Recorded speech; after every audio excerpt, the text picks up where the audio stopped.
We are absolutely connected. You know, it's like, there's no question about it to me.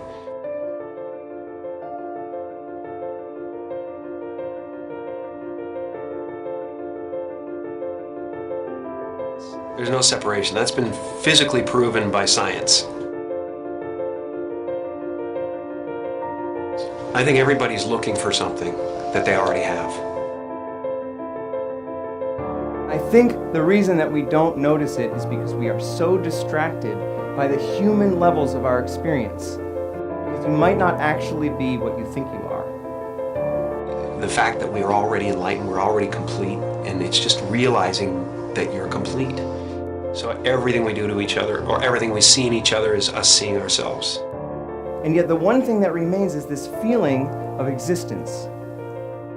I'm not a human being that has consciousness.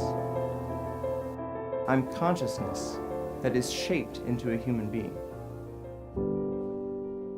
All of us are energy. A human being is a very complex pattern of energy. I always have been that energy, and I always will be that energy. I know this conceptually. Why don't we feel it?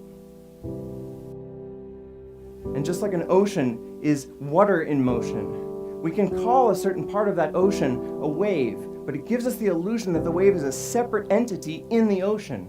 But a wave is not in the ocean, a wave is the ocean. And similarly, we might not be waves. Maybe we're the ocean. Maybe all of us are energy, and we can realize that directly.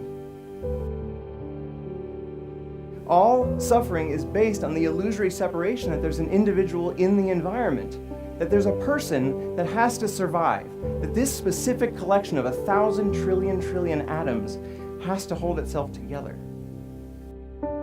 But if I realize directly that I am energy, and I realize that the body and the mind are a temporary manifestation of that energy, then I can fully accept the death of the body and mind as something that does not happen to me, because I was always energy and I always will be.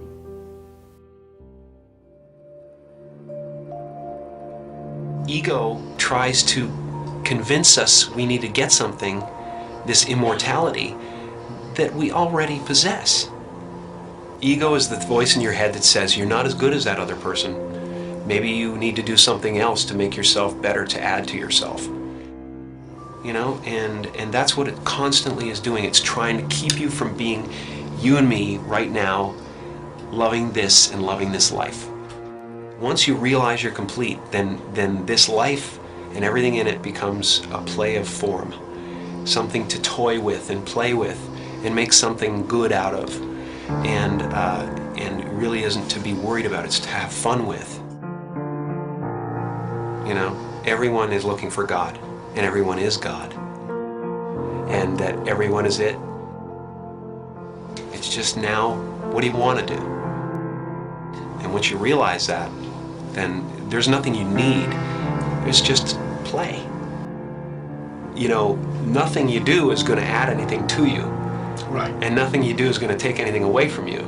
So there really is nothing to do except play. And so the only moment that mattered to us was right now. I think this experience is so important and powerful that every religious tradition at its core has been trying to convince us of its importance. And if it's true, if the true end of all human psychological suffering is actually possible, it is the most important thing science could be studying.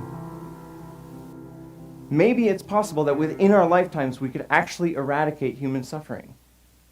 And what would the world look like then if every single one of us felt complete, felt whole, and felt interconnected?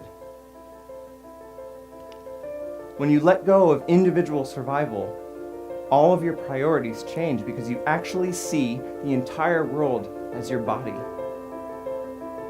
You see the suffering of others as your own suffering, and you want to help. Maybe the one thing that keeps us from actually solving all of the other problems in the world is this persistent, flawed thought that we are separate from the world. And maybe it's time we change our minds.